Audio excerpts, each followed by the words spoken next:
What's up, guys? Welcome back to my channel. So I'm here today to talk about episodes 3 and 4 of The Housewives of Beverly Hills, Season 12. So, I know the two-parters might be kind of like, but I'm going to try to get more with it. Episode 3 is titled There's Sutton About Crystal, and episode 4 is titled The Crystal Conundrum. So, obviously, they have to do a lot with Crystal Minkoff. But let's go ahead and jump around into it. So when we kick off, it's the day after Kyle's sit down with Sutton, where they're basically like, where Kyle was saying, oh, you weren't empathetic to Dorit's situation, and Sutton was essentially denying everything to Kyle. So it's the next day, Sutton is in Austin, Texas, and Crystal is having this little get-together at her house. She's getting a little charcuterie board ready, and everyone starts pouring in and stuff. And the main takeaway from this get-together is that Kyle proceeds to essentially tell everyone about her sit down with Sutton, about what happened. Because I guess Kyle at this point hasn't really talked to everyone about Sutton being apathetic. She told Dorit already when she was in the car with her and PK, but she hasn't told the other girl, everyone else yet. So Kyle proceeds to kind of bring it up. She says that, like, oh yeah, Sutton, she said she was really apathetic towards Dorit, and she said, oh, well, sorry I didn't have a gun to my head. This kind of pisses everyone off. Kyle really, really makes it sound a lot worse than, like, how it was in the situation. But, you know, that's how it goes with these little games of telephone. But that's exactly why Garcelle chimed in. Because, you know, Sutton and Garcelle, they're homegirls at this point. You know, they have each other's back. And Garcelle said, you know, I don't appreciate us talking about Sutton behind her back. So we should just wait until she's here to defend herself. Because Garcelle, she's the closest to Sutton. She says, I know Sutton. I don't think she would say that maliciously. And Sutton's really awkward. She's been awkward since she got on the show. She upset Teddy when she got on the show like 2 or 3 seasons ago. Because she said something about like, oh my gosh, I thought Teddy was boring when I first met her. And I thought, oh my god, she's pregnant. And I was like, oh my god, what do you mean by that? So Sutton's just kind of awkward as, we'll get into it. As Diana later says, Sutton's kind of clumsy with her words, but we'll get into that later. And then, while they're all out to get together, Kyle also basically plants a seed for her La Quinta trip. So she's opening up a new store out in La Quinta, out in the desert area by Palm Springs. And she's basically like, we're having a store opening, and because in the past she had opened a store in Beverly Hills, and she had another store, I believe, in New York. I think there might have been others, but I know for sure those two. And they ultimately closed down because the retail market crashed or whatever. But Kyle decided, let's do one storefront out in the desert where it's a little bit cheaper. It's kind of by these outlets. So yeah, she's doing that. And that's pretty much it. And the next day, Kyle, she's prepping for La Quinta. She's bringing 2 of her 5 dogs. She's reflecting on her retail journey. Just kind of getting ready to go out. It's not a whole crazy episode. Erika, she kind of goes into her clothing situation because, as a lot of people know, most celebrities like to, like, wear something once. Because you can't really be photographed in something twice, shit like that. And Erika's kind of talking about how, ooh, the garbage truck's here. I don't think you might hear that. Erika's talking about how, like, in the past, I would, like, sell these clothing items and buy new clothes with that money, but she can't do that right now because of the lawsuit going on. She can't, like, liquidate any of her assets, essentially. That's how they would, like, look at it as. So Erika's kind of, like, with her creative director, which, I don't know why the fuck she sells a creative director. I don't know if she's doing anything with Erika Jayne right now, her little music persona. But yeah, she sells a creative director, she sells an assistant, and it's like, are you doing anything? Like, does Erika have any, like, businesses, But I don't know about that. Okay, then the next scene is with Erika in her reworn Versace jumpsuit. She's linking up with Rinna, Garcelle, Crystal, and Diana for roadies at her house. Just a little drinks take on the road, because, none of them are driving. And Diana, she's like, I don't know what a roadie is, but I'll take one. I've never heard roadie, like, I don't know. It was like, I mean, it makes perfect sense. I immediately understood what it, like, was, but I was like, I don't use that term. I was like, oh, take one for the road, but it makes sense. Dorit's not there because she's already in La Quinta for some reason, and as mentioned, Kyle's already there setting up. So that's pretty light scene. Crystal and Diana are in the car together, and everyone else is in another car. While she's talking to Diana, Crystal points out the outlet. She's like, oh, there are these outlets out here. Have you ever gone to the outlets? Diana says she has no idea what outlets are.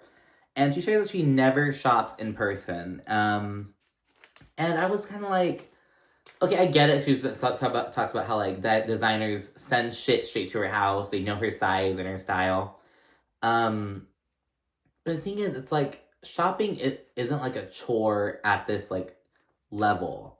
You know what I'm saying? It's not like, oh, I gotta go to the mall and run all these errands. It's like a luxury kind of thing. You know, they serve you champagne, all these drinks, they cater to you. It's all like, you know, so it's not like a chore. So I'm kind of like, you just order Amazon basically. You're just getting Amazon packages. Like, that's not fun. You know what I mean? Like, I don't know. So I was kind of like, I feel like she was kind of like, oh, I never shop in person. But it's like, that doesn't sound fun. You know what I mean? Because it's not like going to fucking Target or like this, you know what I mean? It's this whole luxury like experience. So, I don't know. And then Crystal, she acts like she's frugal. She says, oh yeah, like, I love going to the outlets. I stay waiting for like, because they have like a Gucci store out. I think you're talking about like Cabazon and shit. They have like a Gucci store out there and like all this other shit. So she's like, it's discount designer. I'll wait a couple seasons to get the bag I like. It's like, Crystal, we know who your husband is. I don't know if that's true. But, you know, okay, Crystal. Do you ever go to the outlets here? On the way to Palm Springs? What is it? They have good outlets. You would never need to shop at an outlet. It was like discount designer. Oh. I don't go out shopping. Extra 30% off, that's what I like. I have clothes sent to my house by designers. I keep what I like and I send back what I don't like, and then I pay for it. So everyone begins settling in La Quinta. Diana, Crystal, and Sutton are all staying in like a little hotel, and everyone else is at Kyle's house because she doesn't have enough rooms for everyone. Diana, she talks about how she sends her team ahead of her to like basically scope out the place, make sure it's homey for her and comfortable, basically prep the room for her. And yeah, so it's just, everyone's settling in. Dorit, she's all dressed up. She feels excited. Garcelle's all hyping her up and shit. But Dorit kind of tells Garcelle that she's been feeling uninspired lately when it comes to, like, her fashions, her glam, as she calls it. She's losing enjoyment from it and from this thing that gave her, because Dorit's whole thing was, like, getting dressed up, showing out, all this bullshit. And Garcelle feels really bad for Dorit. She's really recognizing that. But yeah, we said all the girls getting for their store opening. But before then, Crystal begins talking to Sutton. She goes to her room because they're at the hotel together. And Crystal talks to Sutton about what Kyle said. Essentially like, look, you and I, we had our issues last year. We've been on a path to friendship now. And Kyle mentioned this thing that happened. I just want to get your side of the story as your friend. Like, basically to be transparent with each other. And yeah, and Sutton opens up more. She basically regurgitates, told Kyle about how, like, how her father shot himself with a gun, and how she got her house broken into when she was a little girl. And she shares more details on it, and it's basically, Sutton was, like, in bed asleep. I don't know how old she was. I think she was 14, she said. She was in bed asleep, and her mom woke up, and she saw some man in the house outside Sutton's door, like about to go into Sutton's room. And Sutton's mom flipped out, yelled for Sutton's dad to grab the gun. And that's how Sutton woke up, and it was just this really traumatic thing. So it was basically talking about how, like, she beats this cat shut down and say weird things. And Crystal is a lot more understanding than Kyle was. So it was a pretty good, chill scene. Kyle pulls up to her event. Her business partner Shahida is there. And Teddy Mellencamp is there, the ex-housewife. Everyone on Twitter was like, why the fuck is Teddy on my screen? It was so funny. And she had dark hair, but everyone was like, why is Teddy here? Like, we got rid of this bitch seasons ago. Like, what? So it was really funny. People were mad. They're like, stop trying to make Teddy be a thing, Bravo. Girls are rolling in. Sutton and Lisa have this fake ass greeting. They hug each other now, nice and cute. They're looking around at the little clothes. Diana is so awkward. She's like, "Oh, I like the clothes. I would even wear it at my own house." And it's like, girl, that's a yeah. I'd wear your clothes as pajamas. I would cook in your clothes. I would take care of my 1-year-old daughter in this jumpsuit. It's so beautiful. Something really beautiful and yellow. Just roll around, check it out. I think the clothing is very pretty. It's actually something I would wear at even at my own house. Very pretty. Oh, look at that. It's like a night dress. Ladies! Couch is cutting the ribbon, so these are dull. Just all these small little moments. Not a whole lot happened so far. Sutton apologizes to Dorit for her insensitive comments in front of Kyle and Garcelle. Sutton straight up says, when I get upset, I say weird and uncomfortable things, and it wasn't in a malicious way at all. And Dorit accepts the apology. Dorit isn't upset about it at all. You know, she's kind of like, she just expresses, like, I thought that the gun to the head comment was very extreme. Like, that was kind of it for her. Not it, but you know what I mean? That was what stood out to her. But Dorit's really understanding. And yeah, and then Sutton and Kyle, they go on to have a little awkward moment with each other because Sutton knows now, because of Crystal, that Kyle brought up what happened in front of the girls. And Sutton proceeds to kind of do like a backstabbing motion towards Kyle. It's this whole little interaction. Your family does so much. Oh, you guys are happy. Okay. What are you doing behind you?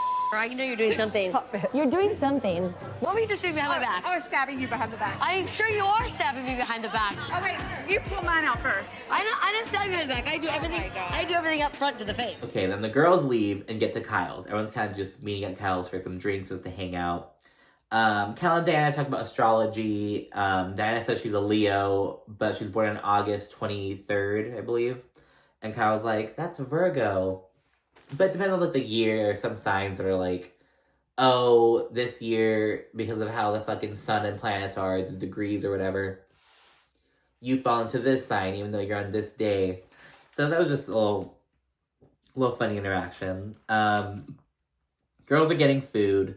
One of Kyle's dogs, Bambi is his name, he steals steak off of Lisa Rinna's plate. And then she tries to steal someone else's, like, tuna tartare. And it's like, that dog its shit is gonna be disgusting.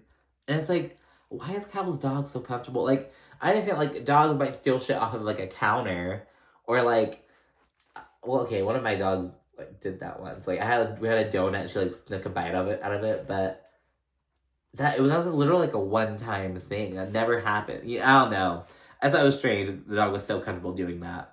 She has some badass dogs. They're so bad. Oh, food's good. Yeah, it's really good food. Yeah, but you're not working.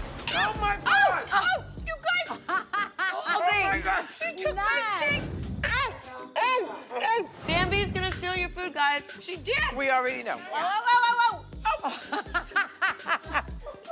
Clearly, my dog training in the past did not work out. While we're all together, Garcelle says, now that Sutton's here, let's talk about what happened. Because Garcelle's kind of stirring the pot at this moment. Kyle gets defensive. Sutton shares her view, essentially, kind of, she wanted to give Dorit space. She's like, Dorit just had this really traumatic event. I want to just give her some space. And I really get that, because that's kind of how I am sometimes. Like, it's kind of like, it's kind of a chore sometimes to, like, text and call back. And it's just kind of like, just let someone be in their own. It's really tricky waters to navigate, I'd say. And she apologizes again. Diana chimes in and she says, I don't really know Sutton very well, but she's clumsy with her words and she seems kind of weird. And it's kind of like, Diana, if you don't know Sutton that well, why are you saying anything? Like, I don't know. She's inserting herself into this. And the only reason I'm not really like, fuck Diana, is because she acknowledges Sutton's redeeming factor. She says that, like, oh yeah, Sutton, she's willing to apologize and own her stuff and to move forward and acknowledge her faults. So, and Sutton didn't seem that bothered by the whole comment, but it was just like, Diana, like, you don't even know her. I don't know. I really don't know Sutton that well, but I feel like that she's clumsy with her words and her behavior. You come off really weird and wrong. She does things and says things that really do hurt people. I just don't think she knows how those words are affecting the other person. I also think redeeming fact is that you work on yourself and you apologize, and I've heard you now 2-3 times apologize. I love to apologize. And I wasn't, but I don't really like Diana so far, and it seems like I'm not alone on that, judging from Twitter. But it's like, I feel like she's just here to like tell us how rich she is, and she's not really giving yet. I'm sure from the trailer she gives later on, she and Sutton kind of get into it a little bit, but it's like, is she just talking about how like bougie she is and that's it? You know what I mean? It's like, you have to give something. You know what I mean? Like, I don't know, the girls in Dubai are much wealthier and they're already showing out with like the drama and shit like that. So it's like, I think Diana has to get more with it. She has to form her own drama. She's just kind of hopping onto Lisa's drama with Sutton at this point, which is kind of annoying. Now I get to Crystal, because while Sutton's talking about her reaction, Kyle proceeds to kind of double down on how it wasn't empathetic. This really pisses Crystal off, because Crystal is like, this is ultimate gaslighting. This is like, you're telling Sutton how she is supposed to have felt, or how she's supposed to have acted in response to this. So Crystal, that's kind of where Crystal's coming from. And she gets very emotional, and she begins to bring up how, like, last year when she said she felt violated by Sutton when she, like, stormed into her room while Crystal was naked. How everyone went on a very strong campaign to police her feelings. They were like, violated is a strong word. You could have felt violated by that. It was a rude mistake, but it's not a violation. And this really... And Crystal, it's something that happened last year, but Crystal essentially buried her feelings, and now they're coming up again because this very similar instance is happening. And Crystal's very emotional. I was not given any understanding. I was constantly told I was wrong, but how come they're not wrong? You said change the word to rude from violated. That's not how I felt. Kyle then brushes Crystal off, essentially. She refers to her as, like, a whiny millennial in her confessional. Yeah, it's just so weird. And then, but I will say, Crystal was saying, like, oh, I feel really triggered by the whole thing. This isn't a safe space for me. It was like a bad after-school special. But I understand that, you know, it's her feelings and she's valid to it. But yeah, the girls continue prodding Crystal and basically asking what's up. And Crystal continues saying she's triggered and she feels like her feelings are irrelevant to them. And yeah, and it's just really weird because all the girls are like, why are you so upset? Why are you, what's going on with you, Crystal? And Crystal's just like, I just don't feel, this doesn't feel good to me. Like, I don't want to be here right now. And Garcelle is basically the only one sticking up for her at this point. you guys will never validate someone's feelings unless you can understand it. That's the truth. That is the truth. I've expressed so much about my history, my pain, to tell you guys how I feel, and you guys don't listen. You don't care, and it's fine. Of course I care. I don't need that. Honestly, this is not okay for me. It's not a good place for me. Crystal. I really don't want to be here. Honestly, I never thought this was gonna happen tonight. Never. It's too dramatic, and I don't like it. But I really can't be here. Yeah, and everyone starts heading out. Well, I mean, Diana, Crystal, and Sutton head out because they're the ones who are in the hotel. And it's just really weird. Like, before Crystal heads out, Dorit is like standing over Crystal and saying, oh, I just want to understand. I don't want you to think your feelings are irrelevant. And it's just like, girl, like, give her space. Like, it's Crystal's clearly shutting down. Like, and shockingly, Erika is the voice of reason on all of them. She's the one who's like, you know, we'll see what's up with it later on. we just have to know not to judge her in the moment and to validate her feelings and to be there for her. So that was really sweet of Erika, I guess. But it was like, ooh, the beast has the feelings. Okay. And that's it for episode 3. Just want to quickly go over that. And now let's jump into episode 4. So episode 4 kicks off the next day after the incident with Crystal. And it's Kyle, Garcelle, Lisa Rinna, Erika, and Dorit. They're all at Kyle's house the next morning, just kind of talking about what happened. And they're kind of trying to get to the bottom of what exactly triggered Crystal. Kyle has it all wrong. Kyle's like, maybe Crystal's upset because we're giving Dorit more attention than we gave her last year because of her incident. And it's like, that's not it at all, bitch. You know? Erika kind of understands where it's coming from. She says that, like, oh, I think Crystal just triggered by how we reacted to Sutton and how she feels like we're just invalidating other people's feelings. And so that kind of triggered Crystal. Garcelle calls her, and she has her on speakerphone, and she steps away from the table to kind of just talk and invite her over. And everyone, especially Kyle moves to get closer to eavesdrop. Everyone's eavesdropping. And yeah, they invite Crystal over to clear the air before they all go back to LA, because they're like, we're in the desert, this issue came up again, let's squash it here and go back home with a clean slate. And while Crystal's on the way, Erika, she's reflecting on her legal woes over the past year. And Garcelle's kind of talking to Erika about, like, well, you never really expressed compassion or empathy for the alleged victims. And Erika says, oh, I couldn't express any remorse because every word counts in legal situations. And then she kind of says some other stuff, and she's like, we're not even sure if they weren't even paid.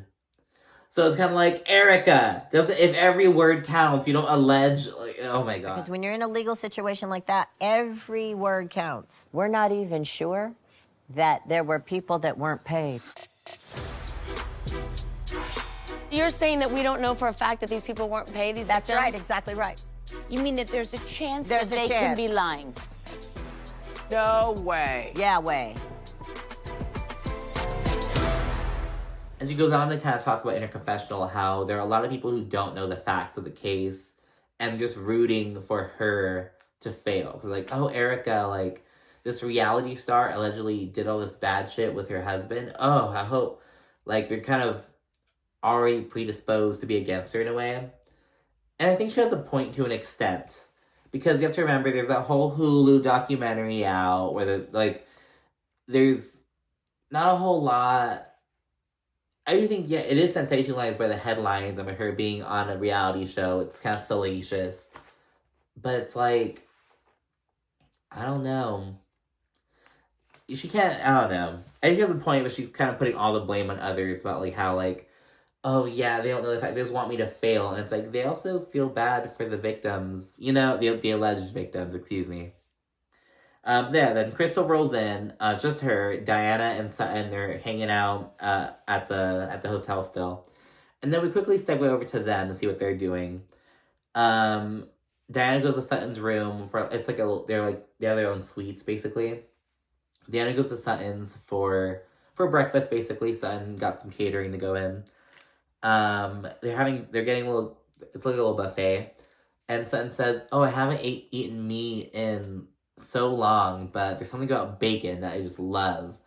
And so fucking Diana's like, bacon eating vegetarian doesn't exist. And it's like, when did she call herself a vegetarian? When did she say she's a vegetarian? Like, I don't know. She's trying so hard because she's fucking Lisa Rinna's homegirl. So Diana and Lisa Rinna are tight. She brought her on the show. Lisa kicked off the season with beef with Sutton. So I think Diana's coming in, she's like slithering her way into Sutton's kind of, she's being friendly with Sutton to an extent, but she's also kind of being shady and like, and not like in a fun way, and just kind of, I don't know. I don't know. I don't like that it's like, girl, I feel like it's not a genuine beef. It's like she's coming in with a predisposed like idea against Sutton, which I understand, but it's like, girl, is this all you're gonna give? Or is it gonna give like, I'm very rich and I don't like Sutton because my friend doesn't like her? It's like, is that all you're gonna give? You know what I mean? I don't know. She has to beef with like Erika. She has to beef with like Kyle. Like I want to see some. You know what I mean? Oh, and then another thing. While Diana's talking with Sutton, Diana says, "Oh, something that triggers me is people making fun of my accent." And it's like, girl, when you first met Sutton, you were laughing like, "Oh, I love her accent," and it wasn't like a condescending way, but it was like an inappropriate like. Sutton was talking about something really genuine, and Diana's like, "Oh, her accent." It's like, girl, do you like that? Like, if you're talking about something serious to you, and someone says, "Oh, I love your accent," like in a non-malicious, it's not malicious, but it's inappropriate, you know. So I thought that was weird.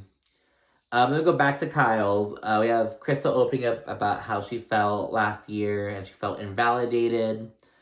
And then Dorit, in her confessional, tries to invalidate Crystal even more. And it's like, and she just makes it about herself, and it's just really yucky. Like, you only see, Dorit is kind of giving weird vibes in this season, to be honest. I'm trying. Saying something like, I don't feel like I'm in a safe space just because a group of adult women don't agree with you? Sweetheart, this is a vacation compared to what I went through. Kyle apologizes, just he tries to be a fixer. Garcelle says, "Oh, Kyle's not a fixer, she's a stirrer." And it's like, okay, someone on Twitter, I think his name's The Third King. He made this really cool thread. It was like about comparing Kyle to Garcelle and how they kind of serve similar roles on the show. It was very interesting. The matter's settled, and Garcelle then comes out of left field and essentially addresses how Crystal treated Sutton last year. Because Garcelle's just like, okay, if we're bringing up stuff that happened last year and how we feel, I have to say this. And it's like, ooh, because as you remember, Sutton said something about like, oh, I don't see color. Because she's from Augusta, Georgia, and she's like, she's kind of an older generation where that was like an appropriate term to stay still. And then Crystal, who's younger, was kind of like, oh my god, tell me you're that girl. Tell me you're that girl. And it's kind of gunning for Sutton and kind of about how Sutton was kind of allegedly insensitive towards racial issues. Garcelle straight up says that she felt as though it was a setup. And Crystal's kind of taken aback by this, and she defends herself. She defends her going after Sutton, essentially, by saying there was a lot more said prior to that was very dark. And it's like, but she refuses to specify or give explanation. She straight up says no when they ask, like, what did she say? Crystal says no, and it's just kind of like, okay. And then they go back to LA. We start the scene off with PK on his third Diet Coke by 1 p.m. Talking to Dorit, he tells her to take some time off from what, I don't know what she's doing right now. Tells her to go to Punta Mita, and I didn't really know about that. So it's basically like a suburb of Puerto Vallarta. I know about PV, Puerto Vallarta in Mexico, but I never heard of Punta Mita, or Punta Mita, as PK calls it. So I plan to see for next week, because next week they're going down there. PV is actually a poppin' like gay city. Like my friend wanted to go down there, and like they have like a big nightlife there. So like maybe it's a big vacation spot. Sutton, she's putting on a Parisian party at her store, and this is all about bringing Alexis Mobile, this French designer who basically this whole drama between Sutton and Kyle stems from Alexis Mobile, essentially, because Sutton was like, oh, I have this designer who he had to go through immigration, and worrying about that when Kyle felt as though Sutton should have been worrying about Dorit, if that makes sense. So yeah, Sutton's putting this party. It's similar to it feels like a store opening, but it's not a store opening. It's just like a couture event at Sutton's store. Diana again discusses never shopping in person while she's getting ready, and she's like supposedly allergic to dust and the chemicals, and it's too much, and she just can't go to stores. Never been to Sutton's store before, right? I've never been to a store. It's like I've been working with Diana for 13 years, I'd say. Almost 15. I don't think she's ever been to a store. Because of my allergies. She's No, allergic to I dust. do. I am. And she thinks that there's too much dust in stores. I think it's the chemicals too. Uh-huh. And my eyes start popping out, and I really start swelling up. Yeah. But I was like, No, it's real. I shop at home. This is most. While in the car with Kyle, Dorit reveals that Lisa Rinna's mom has had a stroke and has to go into hospice care. So Rinna's up in Oregon with her mom. And then Kyle shares her experience with her mom, Big Kathy. And I didn't know this. So when Kathy, and she died of cancer. I think it was breast cancer what took her out. But while she was dying, she was in hospice care at first. But she had, I guess she wasn't communicating towards the end, but she didn't want to be, she didn't want to be in hospice. She didn't want to die in hospice. She wanted to die at home with her daughters. So they took her out, and Kim and Kyle took care of her. They didn't hire a nurse or anything. They were the ones who took care of her. And I was like, oh my gosh. I was really sure, I feel like it's the Real Housewives of Beverly Hills. You would think they'd just hire a nurse, but they were doing the hands-on, that. I thought that was, I don't know the word for it. I really, I gained respect, I guess, for that. I don't know how else to put it. The girls start rolling into Sutton's party, which I feel came out of nowhere. I know they talked about it briefly, before, but it was oh yeah, there's Parisian party. I was like, oh fuck, really? I almost forgot about it. Girls are rolling in, everyone's showing up except Erika. Well, Lisa Rinna is not showing up, obviously, because she's with her mom. And Erika, she's not showing up because she doesn't fuck with Sutton. She's at home with her creative director and assistant, and it's again, I don't know why she has these people around. I don't know what she's doing. And yeah, and then we're back to the event. Diana, she says that Giorgio Armani and Fendi designed her London homes. And it's great, yeah, it's just, I feel that's all Diana's doing. She's just talking about how wealthy she is, but she's not giving. I'm bored of it at this point. It's episode 4, bitch. We get it. You're rich.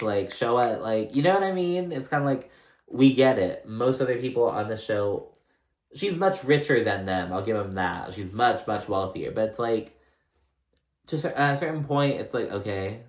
I don't know. It's bring the drama. If I would not be designer, I would be interior designer. Kind of works though. Since 4 or 5 years now. A lot of my home in London was designed by Giorgio Armani. Yeah, beautiful, Ralph Lauren, yeah. How much does it cost up, Giorgio? A lot. My previous house in London was done by Fendi. When Dorit rolls in, this little short scene, she's basically complaining because Sutton has press at her event. She's like, oh my gosh, I can't talk to the press. How could Sutton be so self-absorbed to invite the press and not tell me? And it's but something came out that Dorit talked to press about the invasion after Kyle's store opening in La Quinta. And it's so you talk to press after Kyle's party, but when Sutton has press, you're flipping out, and it's just go towards the back. Going to the juicy part, because Kyle goes up to Sutton, and she tells her about what Crystal said in La Quinta, about how Sutton allegedly said something that was very dark during their discussion.